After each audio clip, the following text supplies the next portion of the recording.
Hello guys, welcome back to a new video. And in today's video we are discussing the crystal lattice and the unit cell.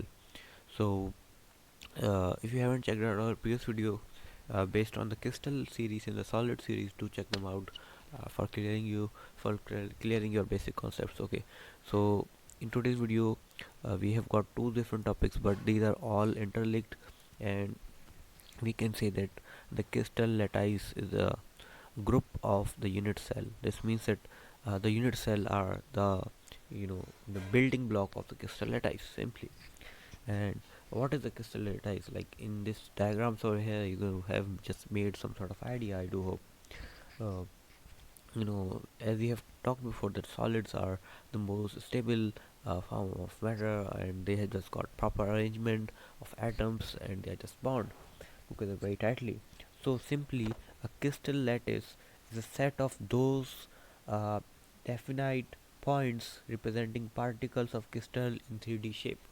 Now, as we have discussed, that the atoms are arranged in the particular manners around the axis, x, y, and z. So that arrangement of the atoms in the crystal is termed as a crystal lattice. So just the geometry, we can say, of the crystal is termed as a crystal lattice, and it depends upon the shape of the unit cell. Like over here, I have told you before as well. Like uh, let's look into this diagram first of all. So we have got crystal lattice, and this is the crystal lattice, and this can be NaCl because this is cubic, cubic crystal. So NaCl is a cubic crystal, we can take that. So you can see that there are different arrangements. Now similarly, there is a green box or right into the uh, left corner.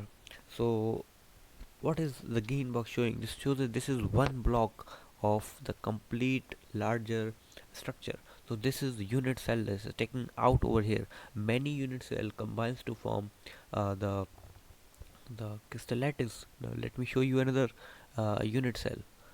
So I'm just indicating it with yellow to make it more clear.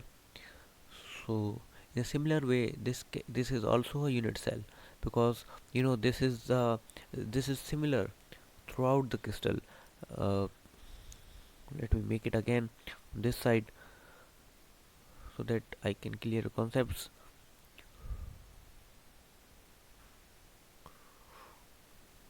This is again a crystal. Now this is all just 3D arrangement, and uh, they are specified into their positions and making up a arrangement, and there between they have got spaces. So this is just an arrangement, while a unit cell, so the smallest structure part of a crystal lattice, is called as a unit cell, and it shows 3D pattern. In it has the least volume and provides detailed structural information of the crystal solid. Now, from with the help of this unit cell, we can determine whole this crystal lattice. So this is chemistry technique, or you can say that technique which with the help of a single unit cell we can determine the complete crystal lattice. Now do remember this, like for suppose this unit cell is of NaCl.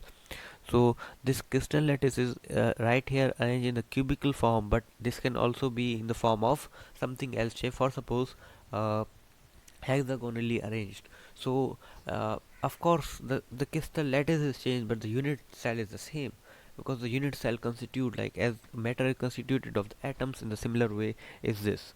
Now here there are a lot of crystal lattice. Like over here you're gonna see a variety of different arrangements. So probably we'll be discussing about the techniques which are making them up in our upcoming videos, but right now just get an idea like how the different variety of them exist. While over here this is also a detailed diagram of how uh, the particular geometries God has made between the stuff which we see. While probably here is the arrangement of different crystal lattices from the simple cubic till the hexagonal, and there is a just formula down upright over there. So I'm not discussing the formulas right now. Hopefully in the next video I will, because this for this we need a complete separate video, because I will be clearing the concept how these shapes are derived, and how from a single unit cell we can determine the complete crystal lattice, and by the help of these equations of this we can determine this, like from this with help of this equation we can determine the unit cell, and by the unit cell we can determine this equation. Hopefully we will discuss this thing in the next video. Till that, goodbye.